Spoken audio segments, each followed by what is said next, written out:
भोपाल में सीएम शिवराज ने की चाय पर चर्चा। निकाय चुनाव में मिली जीत पर जनता का जताया भार, फिर गुंडे बदमाशों को मंच से सख्त चेतावनी। अब निकाय चुनाव के दूसरे चरण की काउंटिंग की बारी। बीजेपी कांग्रेस में मंथनों का दौर जारी। बीडी शर्मा करेंगे बैठक, कमलनाथ भी बनाएंगे रणनीति, कल होगी मतगणना। दिग्विजय पर गृह मंत्री नरोत्तम मिश्रा का तंज। राघोगढ़ नगर पालिका में कांग्रेस के 3 पार्षद जीतने पर बोले, इसे कहते हैं डिग्गी तले अंधेरा। ग्वालियर किले में युवती से रेप, बॉयफ्रेंड ने शादी का झांसा देकर किया दुष्कर्म, केस दर्ज, आरोपी की तलाश जारी। दुर्ग के शिवनाथ नदी में गिरी कार, गाड़ी में सवार 5 लोग अब तक लापता। एसडीआरएफ की टीम का रेस्क्यू ऑपरेशन जारी। एमपी में आसमानी आफत से नहीं राहत, बारिश का दौर जारी। डैम लबालब उफान पर नदियां, खंडवा में स्कूलों में छुट्टियां घोषित, कई जिलों में फिर अलर्ट। भोपाल नशे के सौदागर पर शिकंजा, 8000 के नामी तस्कर गिरफ्तार, 1 किलो चरस भी बरामद। कोंडागांव में खाद बीज दुकानों पर कृषि विभाग की टीम का छापा, गड़बड़ी मिलने पर 3 दुकानों के खिलाफ कार्रवाई। बिलासपुर जोन के रेल यात्रियों के लिए राहत भरी खबर। 25 जुलाई से शहडोल अंबिकापुर एक्सप्रेस और 26 जुलाई से चिरमिरी अनूपपुर पैसेंजर फिर से पट्टी पर दौड़ेगी।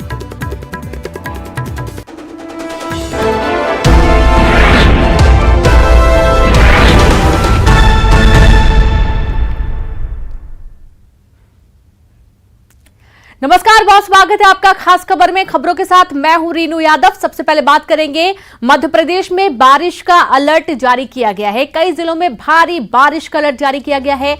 नर्मदापुरम संभाग के लिए अलर्ट जारी हुआ, तो वहीं भोपाल और उज्जैन संभाग के लिए भी अलर्ट जारी किया गया है। बता दें कि बुरहानपुर, खंडवा में बारिश का येलो अलर्ट, खरगोन, धार, इंदौर, गुना, नरसिंहपुर, छिंदवाड़ा, सिवनी, बालाघाट, सागर के लिए येलो अलर्ट जारी किया गया है। बड़ी खबर आपको दे रहे हैं, मध्य प्रदेश में एक बार फिर से झमाझम बारिश होने का अनुमान है। मौसम विभाग का कहना है कि नर्मदापुरम संभाग सहित कई संभागों में भारी बारिश हो सकती है और येलो अलर्ट जारी किया गया है। तो वहीं बुरहानपुर, खंडवा में बारिश का येलो अलर्ट है और खरगोन, धार, इंदौर, गुना, नरसिंहपुर, छिंदवाड़ा, सिवनी, बालाघाट, सागर के लिए भी येलो अलर्ट मौसम विभाग ने जारी किया है। यानी कि अभी और बारिश होने का माहौल बना हुआ है और बारिश आपको भी देखनी होगी।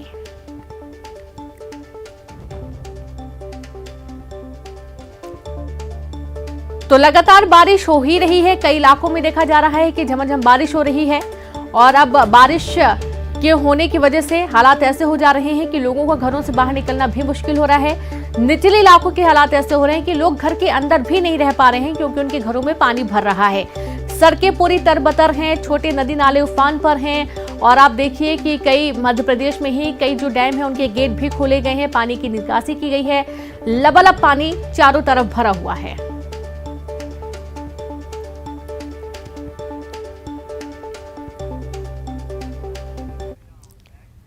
तो प्रदेश में हो रही भारी बारिश से नर्मदा, ताप्ती, बेतवा, शिप्रा सहित कई नदियां उफान पर हैं। छोटी नदियां और नाले भी उफान पर हैं।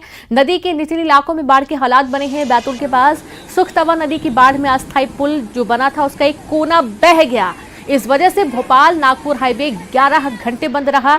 कल भी आपको ये तस्वीरें दिखाई गई थी जब हाईवे बंद था। तो वहीं खंडवा में आबना नदी में उफान आने की वजह से किशोर कुमार समाधि स्थल और इंदौर रोड तक पानी आ गया है। मौसम को देखते हुए खंडवा प्रशासन ने स्कूलों में क्लास 1 से 8वीं तक के बच्चों की छुट्टी घोषित कर दी है। पिछले 24 घंटे के दौरान खंडवा में सबसे ज्यादा पानी गिरा है।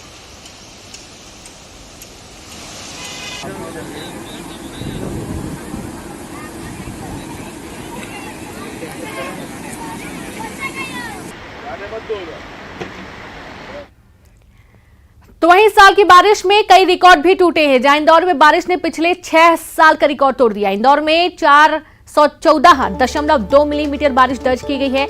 इंदौर में बारिश का ऑरेंज अलर्ट जारी हुआ है। यशवंत सागर डैम का एक गेट खोल दिया गया है।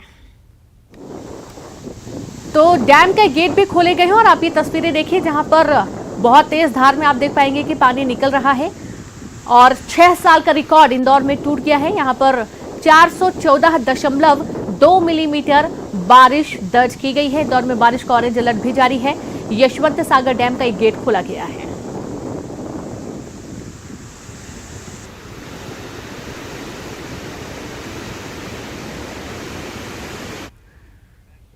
तो वहीं खरगोन जिले के पहाड़ी क्षेत्रों में 2 दिन से रुक रुक कर बारिश हो रही है और वेदा नदी उफान पर है। सोमवार की देर शाम वेदा नदी पर बने अपर वेदा डैम के गेट खोल दिए गए। डैम के गेट खोलने के पहले प्रशासन ने नदी किनारे से लगे रहवासी क्षेत्रों में मुनादी कराई है और बढ़ते पानी को देखते हुए सतर्कता बरती जा रही है। लगातार बारिश के चलते जिले में नदी नाले उफान पर हैं। वेदा नदी का पानी बीती रात बमनाला के पुल के करीब पहुंच गया था। बाढ़ से अपर वेदा डैम पूर्ण रूप से भर चुका है। फिलहाल 316.50 मीटर अभी तक पानी का जो भराव है वो हो चुका है और इस लेवल पर बांध के 9 में से 5 गेट 1 मीटर तक खोले गए हैं। हालांकि रुक रुक कर बारिश हो रही है, राहत लोगों को अभी नहीं मिल पाई है। तो वहीं खंडवा में भारी बारिश के चलते कई नदियां उफान पर हैं। सुक्ता डैम से पानी छोड़े जाने के कारण नदी नाले उफान पर हैं। यहां स्कूलों में छुट्टियां घोषित कर दी गई हैं। वहीं सुक्ता नदी किनारे बसे जसवाड़ी गांव को पुलिस ने खाली करने के लिए मुनादी कराई है। ओमकारेश्वर के मोरघड़ी में नाले के तेज बहाव में एक युवक बाइक के साथ बह गया।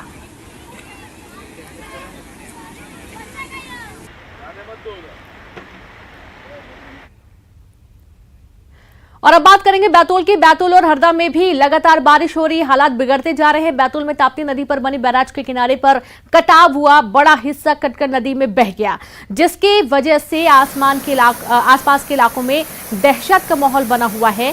और हरदा में हरदा खंडवा पुल क्षतिग्रस्त होने से 18 बंद होने के बाद यातायात पूरी तरीके से बाधित रहा है और काफी घंटे बाद यातायात शुरू हो पाया।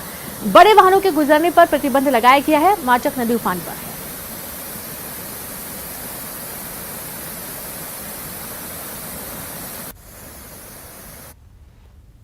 तो वहीं खरगोन से खबर है, बारिश से उफान पर कुंदा नदी। बारिश के बाद रौद्र रूप में सिरवेल का झरना देखने को मिल रहा है। झरने के दोनों छोर पर बाढ़ के हालात बने हैं। पहाड़ी इलाकों में लगातार बारिश का असर है। गौमुख नदी सहित नदी नाले उफान पर हैं। देजुला देवड़ा डैम 72% तक भर गया। आदिवासी अंचल के भगवानपुरा क्षेत्र का ये पूरा मामला सामने आया है।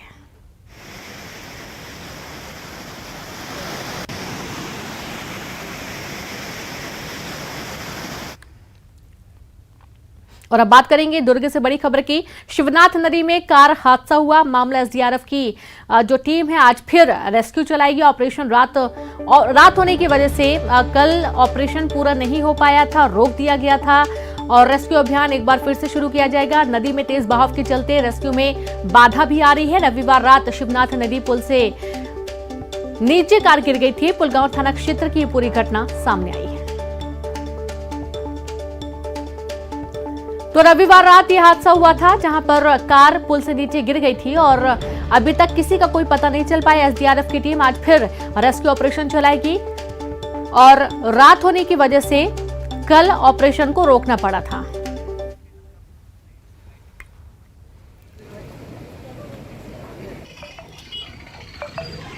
तो आप देखिए कि पूरे प्रदेश में इस तरीके के हालात है, तो वहीं छत्तीसगढ़ में भी जल भराव की स्थिति पैदा हो रही है और कई इलाके तो ऐसे हैं जो पूरी तरीके से डूब चुके हैं। खासतौर पर निचले इलाकों की बात की जाए तो यहां पर पानी का जलस्तर बहुत ज्यादा बढ़ा हुआ है।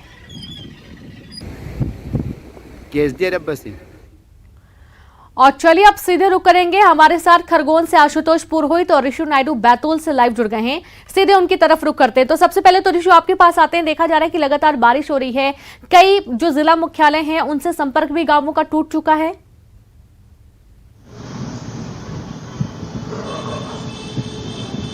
जी हाँ नीलू, अगर हम सबसे पहले बारिश के आंकड़ों की बात करें तो बैतूल में जो जिले की औसत वर्षा है वो 1183 मिलीमीटर है, जो औसत वर्षा होती है बैतूल जिले में। लेकिन इस मानसूनी सीजन में अभी जुलाई चल रहा है और अभी 700 मिलीमीटर क्रॉस कर चुकी है बारिश। 716 मिलीमीटर सुबह 8 बजे तक का आंकड़ा है जो जुलाई में ही पूरा हो चुका है, यानी 70% से ज्यादा जो बरसात है जिले की वो हो चुकी है।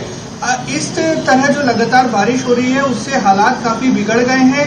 धूप नहीं निकलने से एक तरफ जो फसलें खराब हो रही है, वहीं ताप्ती नदी, माचना नदी और जिले के अन्य जो प्रमुख नदी नाले हैं वो उफान पर हैं। जो ताप्ती नदी पर बैराज बना है, बैतूल के खेड़ी सावलीगढ़ गांव के आगे जो बैराज बना हुआ है, जहां से बैतूल और बैतूल बाजार नगरों को जल प्रदाय किया जाता है, लगभग 23 किलोमीटर दूर है ये बैतूल से। उस बैराज का एक हिस्सा जो है उसमें बड़ा कटाव हुआ है। सबसे बड़ी बात यह है कि जब से ये बैराज बना है ताप्ती नदी पे, ये तीसरा मौका है जब इतना बड़ा वहां पर कटाव हुआ है और इससे आसपास के किसानों को काफी नुकसान हुआ है। काफी दहशत में लोग हैं, क्योंकि पहले भी एक तकरीबन फुटबॉल ग्राउंड के आकार का वहां पर कटाव हुआ था, जिससे किसानों को काफी नुकसान हुआ था। इसके अलावा माचना नदी में उफान आने से बैतूल भोपाल जो NH69 है, इसमें लगभग एक हफ्ते में 4 बार ये हाईवे बंद रहा है, काफी लंबे समय तक बंद रहा है। अभी भी मौसम काफी बना हुआ है बारिश का, और अगर बारिश होती है तो अभी भी माचना नदी की वजह से बैतूल भोपाल मार्ग अवरुद्ध हो सकता है। सर्वाधिक जो बरसात है वो बैतूल के घोड़ा डोंगरी ब्लॉक में हुई है। यहाँ पर औसत से कहीं ज्यादा बारिश हो चुकी है। 1156 मिलीमीटर जो है वर्षा घोड़ा डोंगरी ब्लॉक में दर्ज की गई है। और बैतूल के जो घोड़ा डोंगरी, भैंसदेही, भीमपुर, चिचोली ब्लॉक हैं, यहाँ पर कई गांवों का संपर्क जो है जिला मुख्यालय और ब्लॉक मुख्यालय उससे टूटा हुआ है। अभी बारिश का अलर्ट जारी किया गया है और अगले 6 घंटों में और भी बारिश की संभावना बताई गई है। और अगर इस तरह बरसात होती रही तो आगे हालात और भी बिगड़ सकते हैं। बिल्कुल बिल्कुल बिल्कुल। और देखिए, आप एक तरफ हालात बिगड़ने की स्थिति बनी हुई है, तो वहीं दूसरी तरफ आप देखेंगे कि खरगोन में भी ऐसे ही कुछ स्थितियां बनी, और आशुतोष को देखकर साफ तौर पर अंदाजा लगाया जा सकता है कि अभी भी वहां पर बारिश हो रही है। आशुतोष, आपके पास आते हैं, आपको देखकर समझ आ रहा है कि अभी भी लगातार बारिश हो रही है। मौसम विभाग का क्या कुछ कहना है और स्थिति अभी फिलहाल कैसी है वहां पर?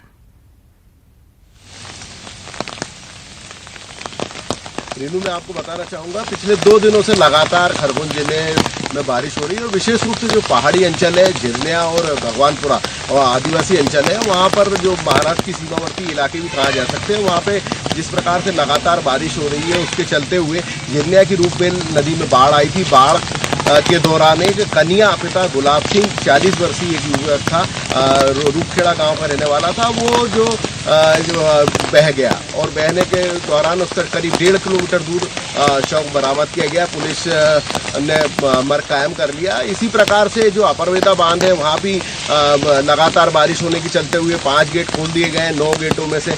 और इसी के साथ साथ कुंदा नदी में लगातार बाढ़ चल रही है। सिरवेल जो महादेव एक पर्यटक स्थल है, वहाँ पे एक झरना है, उसके चलते हुए जिस प्रकार से पहाड़ी अंचल में लगातार बारिश हो रही है, झरना में रोत रूप बारिश का देखा गया है। तो कुल मिलाकर ये कहा जा सकता है कि खरगोन जिले में अभी फिलहाल में जो है जो नदी नाले हैं पूरे उफान पे चल रहे हैं। प्रशासन के द्वारा लोगों से अपील की जाती है, हाई अलर्ट घोषित कर दिया। कलेक्टर जो कुमार पुरुषोत्तम है और SP धर्मवीर सिंह दोनों ने लोगों से अपील की है कि वो जो बारिश लगातार हो रही है, कम से कम नदी नालों से और दूर रहे और प्रयास करें कि सतर्कता बरतें। साथ ही जो झिरनिया क्षेत्र है, अपरवेदा बांध प्रभावित इलाका है, उसके आसपास के जो क्षेत्र है, वहाँ पर प्रशासन के द्वारा मुनादी करा दी गई। कुंदा नदी के किनारे मुनादी करा दी गई है।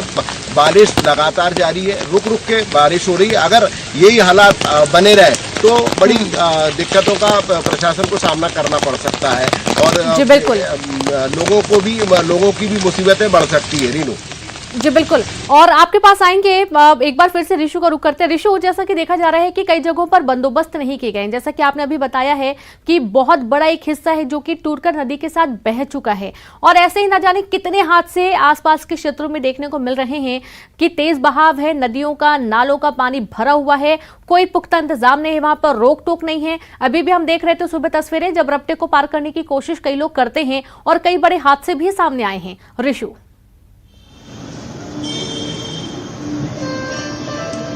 जी हाँ, देखिए, बैतूल जो पूरा इलाका है वो पहाड़ी क्षेत्र है। कई नदी नाले जो हैं वो पहाड़ी क्षेत्रों से होकर बहते हैं। पिछले कई दिनों से ये शिकायतें लगातार आ रही है, घटनाक्रम सामने आ रहे हैं कि लोग नदी नालों को, रपटों को पार करने की कोशिश कर रहे हैं, जान जोखिम में डाल रहे हैं। बैतूल में लगातार इस तरह की घटनाएं सामने आ रही हैं। कई लोगों की मौत भी हो चुकी है इस तरह की घटनाओं में। लेकिन अभी भी सवाल वही बना हुआ है कि जो ग्रामीण क्षेत्र हैं, खास तौर पे वहां पे जो राजस्व अमला होता है, जो ग्राम पंचायत की एक बॉडी होती है, जो कोटवार होते हैं, वो आखिर क्या कर रहे हैं? क्योंकि जितने भी संवेदनशील क्षेत्र है अभी भी वहां पर इतने कोई कड़े इंतजाम नजर नहीं आ रहे हैं कि लोगों को रोका जा रहा हो। क्योंकि ये बात तो तय है कि लोग लगातार जोखिम ले रहे हैं और किसी भी तरह की कोई सावधानी नहीं बरत रहे हैं। तो प्रशासन को ही ये बागडोर संभालनी होगी, ये जिम्मेदारी लेनी होगी कि वो लोगों को रोके, और अगर लोग इस तरह से नहीं मानते हैं तो उनके ऊपर सख्त एक्शन ले जिसके कारण इस तरह की घटनाएं रुक सके। क्योंकि बैतूल में अगर हम बात करें तो जितने भी प्रमुख बांध हैं, जैसे पारसडू डैम है, सारनी का सतपुड़ा डैम है, सबके गेट खुले हुए हैं और नदियों का जलस्तर उससे काफी बढ़ा हुआ है। जितने घाट हैं वहां पर जलस्तर खतरे के निशान से ऊपर है। तो लोगों को खास सतर्कता बरतनी होगी और प्रशासन की हिदायतों का पालन करना होगा। और अगर वो ऐसा नहीं करते तो प्रशासन को अब भी समय रहते सख्त एक्शन लेने होंगे जिसके कारण इस तरह की घटनाओं को रोका जा सके। बिल्कुल, और ये समझने की जरूरत है कि आपको बिल्कुल भी लापरवाही नहीं करना है। यदि प्रशासनिक अमला मौजूद है तो अच्छी बात है, यदि नहीं है तो आपको खुद सतर्कता बरतनी है और वहां पर आसपास जो लोग आ रहे हैं, उस रास्ते का उपयोग कर रहे हैं, उनको भी रोकना है। अब दिक्कत ये हो जाती है कि इस रास्ते को उपयोग करना कई लोगों की मजबूरी भी होती है, क्योंकि उनको एक छोर से दूसरे छोर जाना उनकी जरूरत भी होती है। आशुतोष का हम रुख करेंगे। आशुतोष, कई बार देखा जाता है कि रोक टोक की जाती है, उसके बावजूद लोगों की इतनी मजबूरी होती है, उनको लगता है कि अब हम रात कैसे बिताएंगे घर के बाहर, हम अपना काम काज कैसे पूरा करेंगे। कुछ ऐसी जरूरतें होती हैं जिसके लिए उनको एक छोर से दूसरे छोर जाना पड़ता है। अब ऐसी स्थिति जब बनती है तो वाकई में एक बहुत बड़ी मजबूरी है। बस बात वही है कि लोग चाहते हैं कि अब बारिश ना हो, लेकिन गर्मियों के जब हालात सामने याद आते हैं तो लगता है कि नहीं, अभी और बारिश होनी चाहिए ताकि पानी बराबर बना रहे आम लोगों के लिए भी। आशुतोष।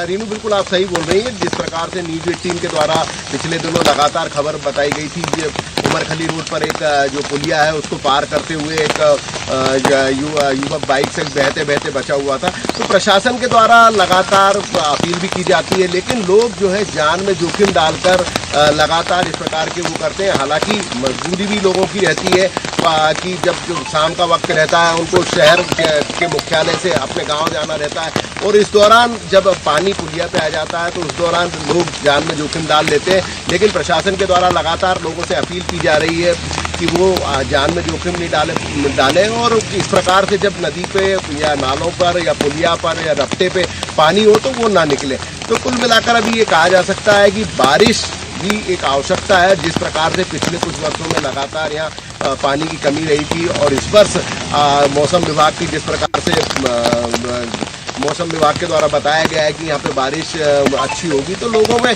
खुशी है। खरगोन जिला जो है खेती बाहुल जिला है, आदिवासी बाहुल जिला है या किसान बाहुल जिला है, तो लोग पानी का काफ़ी इंतजार कर रहे थे और लोग ये चाहते भी कि बारिश हो। लेकिन जो हालात बन रहे हैं, लगातार बारिश हो रही है और लोग विशेष रूप से जो लापरवाही की तस्वीरें सामने आ रही है वो कहीं ना कहीं चिंता प्रकट कर रही है। वाकई में ये चिंता प्रकट करती है। बिल्कुल आशुतोष, आप सही बोल रहे हैं। हमारे साथ अरुण त्रिवेदी भी इंदौर से जुड़ गए हैं। अब देखिए, आप स्थिति ऐसी है कि इस पर रोक भी नहीं लगाई जा सकती है, और ये बारिश होना भी बहुत जरूरी है, सभी के लिए बहुत अति आवश्यक होता है, क्योंकि पानी जल ही जीवन है, जैसा कि कहते हैं। हम रुक करेंगे सीधे इंदौर का भी, अरुण जुड़े हुए हैं। अरुण, अब इंदौर में आज की क्या अपडेट है, बारिश को लेकर क्या हालात बने हुए हैं अभी? देखिए, बारिश की अगर बात की जाए तो इंदौर में बारिश ने 6 साल का रिकॉर्ड तोड़ दिया है। 414.5 मिलीमीटर बारिश हुई है, और आज भी बारिश का जो ऑरेंज अलर्ट है वो जारी किया गया है, और आज भी देर रात से लगातार बारिश हो रही है। लेकिन अभी जो स्थिति है, अभी हालांकि थोड़ी देर के लिए बारिश रुकी हुई है। हालांकि जिस इलाके में मैं हूँ वहाँ पर शायद रुकी हो, दूसरे इलाके में बारिश हो रही हो। जो यशवंत सागर डैम है, जहाँ से सिंचाई और पीने के पानी की सप्लाई होती है, वो लबालब भर गया है। ये लोगों के लिए खुशी की बात है, राहत की बात है कि यशवंत सागर डैम लबालब भर गया है। जो शहर के जितने भी तालाब थे वो तालाब भी लबालब भर गए हैं, और अब झमाझम बारिश का दौर अभी चल रहा है। ऐसे में खेती के लिए, सिंचाई के लिए और पीने के पानी के लिए आगे समस्याएं अब नहीं होंगी। हालांकि अभी एक ही गेट यशवंत सागर डैम का खोला गया है, अभी और बारिश होगी तब और गेट भी यहाँ पर खोले जाएंगे, लेकिन जिस तरह के हालात अभी हैं वो सामान्य हालत दिखाई दे रहे हैं, क्योंकि शहर में भी किसी तरह का कोई जल जमाव की स्थिति अभी तक नहीं हुई है। जैसा पिछली बार हुआ था कि बारिश हुई थी तो पूरा शहर जलमग्न होता हुआ दिखाई दिया था, सड़कों पर पानी भर गया था, निचली बस्तियों में पानी भर गया था। वैसे हालात अभी इस बार की बारिश में अभी नहीं है। हालांकि आज ऑरेंज अलर्ट है बारिश का, ऐसे में थोड़ा सा सतर्क अलर्ट रहने की ज़रूरत है, लेकिन अगले 22 से 27 जुलाई का जो समय है उसमें हल्की बारिश की आशंका मौसम विभाग ने जताई है। ऐसे में लोगों को राहत भी मिलेगी। हालांकि अभी तक जो बारिश है वो पर्याप्त हो चुकी है और खेती के लिए भी और पीने के पानी के लिए, सिंचाई के लिए, सबके लिए ये राहत वाली खबर है। जी बिल्कुल अरुण, और यानी कि इंदौर के आसपास के क्षेत्रों में राहत भरी खबर है कि यहाँ पर बारिश इतनी हो चुकी है जितनी जरूरत पड़ती है, लेकिन कुछ इलाके ऐसे भी हैं जहां पर अभी तक बारिश नहीं हुई है। ये भी एक बड़ी समस्या। आप देखिए सतना रीवा संभाग की तरफ यदि बात कर ली जाए तो उस तरफ कई इलाके ऐसे हैं, कई जिले, कई परिषद ऐसी हैं जहां पर बारिश नहीं हुई है और बारिश नहीं होने की वजह से वहां के लोग उमस और गर्मी से काफी परेशान हैं। कई इलाकों में जोरदार बारिश हो रही है, इससे भी परेशानी बढ़ी हुई है। एक बार फिर से हम ऋषु का रुख करेंगे। ऋषु, जैसा कि हमने जाना कि ये तो उन नदी नालों की स्थिति है जहां पर आना जाना लगातार रहता है, नेशनल हाईवे से मार्ग जुड़े हुए हैं। कॉलोनियों के क्या हालात हैं? कॉलोनियों में किस तरीके की स्थितियां बनती हैं? क्या यहाँ पर निगम प्रशासन की तरफ से तमाम वो व्यवस्थाएं अब की गई हैं जो की जानी चाहिए, जो हर बार नहीं की जाती हैं, ताकि पानी की निकासी अच्छे तरीके से हो सके? ऋषु,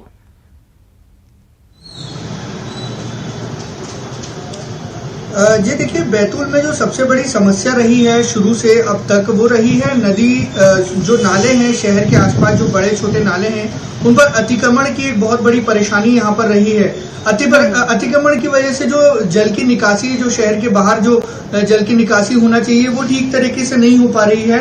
और नगर पालिका जो प्रबंधन है बैतूल का, लगातार शिकायतें होती है कि जो वार्डों में जो नालियां बनाई जा रही है उनका पानी बड़े नालों में जाता है और बड़े नालों से फिर शहर के बाहर वो पानी की निकासी होती है। लेकिन यदि शहर की नालियों की बात करें और बड़े नालों की बात करें जिनसे उनकी कनेक्टिविटी होती है छोटी नालियों की, वहां अवैध अतिक्रमण जो है, अवैध निर्माणों की वजह से काफी सारी दिक्कतें लोगों को हो रही है। जो वार्ड है बैतूल के 33 वार्ड है, उनमें से अधिकतर वार्डों में ये दिक्कतें हो रही है। अभी जो परसों के दिन बहुत भारी बारिश हुई तो कई वार्डों में जो है घुटने तक के पानी भरा हुआ था, कई घरों में भी पानी घुसा, जिससे वार्ड वासियों को काफी दिक्कतों का सामना करना पड़ा। इसके अलावा जो नालियों का पानी सड़कों पर आ रहा है, इससे गंदगी भी वार्डों में हो रही है लगातार। लोगों का ये कहना है कि नगर पालिका प्रबंधन को सबसे पहले तो जो नालों पर अतिक्रमण किया गया है, अवैध तरीके से निर्माण किए गए हैं, उन्हें हटाना चाहिए, जिससे जल निकासी की व्यवस्था सुचारू रूप से हो सके। और ये बहुत सही बात कही आपने ऋषु, ये बहुत सही बात आपने कही कि यदि अतिक्रमण हटा दिया जाएगा तो अपने आप आधी व्यवस्थाएं बन जाएंगी। अरुण, एक बार फिर से आपके पास आते हैं, बहुत शॉर्ट में आंसर करिएगा। फिलहाल अभी जैसा कि मौसम विभाग का कहना है कई इलाकों में ऑरेंज अलर्ट भी जारी कर दिया गया है, लोगों का जीवन सही तरीके से जी रहे हैं, आना जाना। और इस दौरान हमने ये भी देखा है कि जो डैम के गेट खोले गए हैं, कई लोग इस बारिश का आनंद भी ले रहे हैं।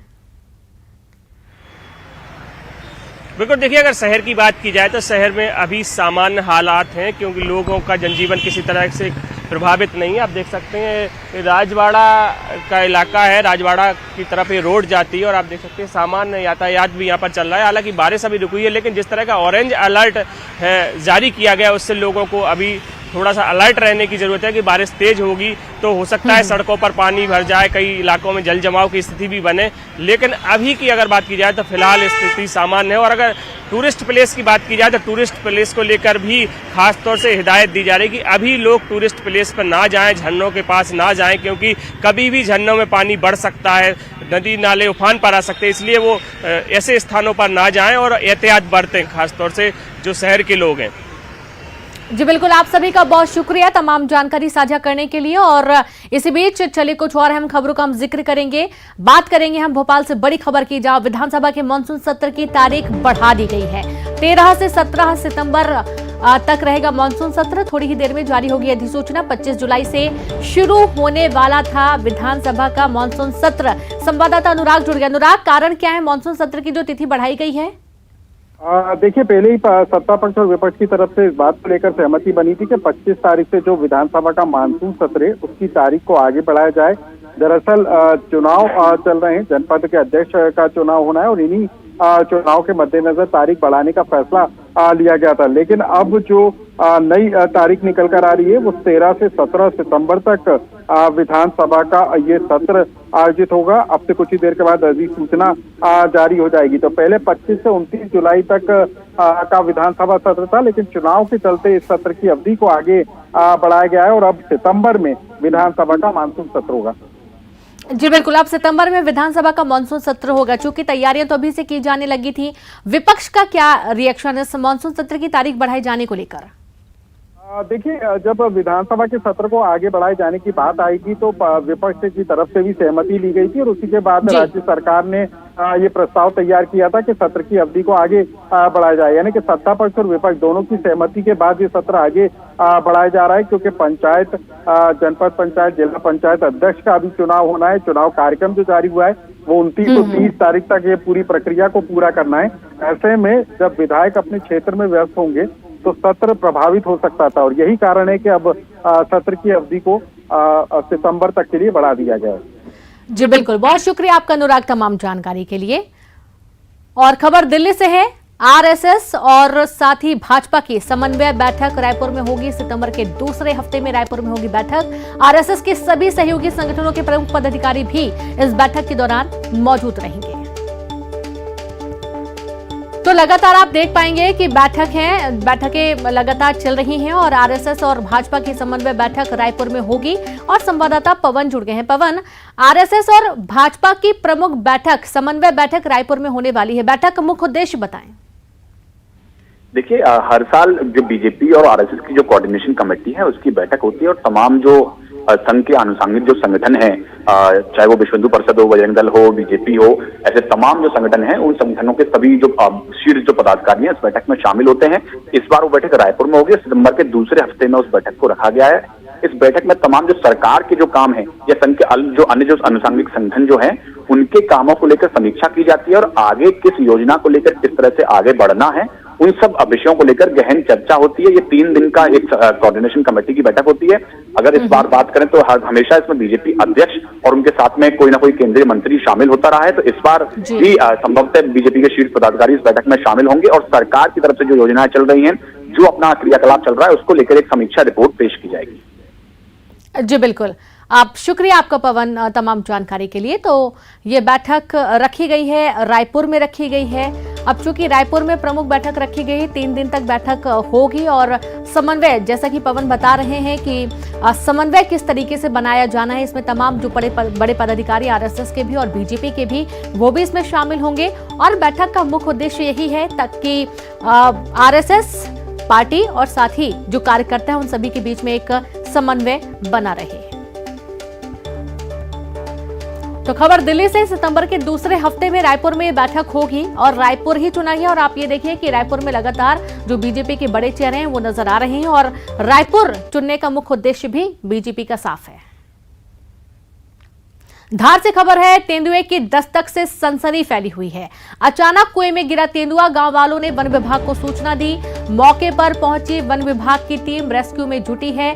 तीतीपुरा गांव की घटना है। नवीन ने ये रिपोर्ट भेजी है और आप ये देखिए इस रिपोर्ट में, जहां पर कुएं के अंदर जो तेंदुआ है वो गिरा हुआ है। आसपास के ग्रामीण देखने भी पहुंचे और इस दौरान तेंदुए को निकालने के लिए काफी जद्दोजहद भी की जा रही है। वन विभाग की तरफ से यहाँ पर रेस्क्यू किए जाने के लिए टीम जुटी हुई है। तीतीपुरा गांव की घटना है। बड़ी खबर आपको दे रहे हैं धार से।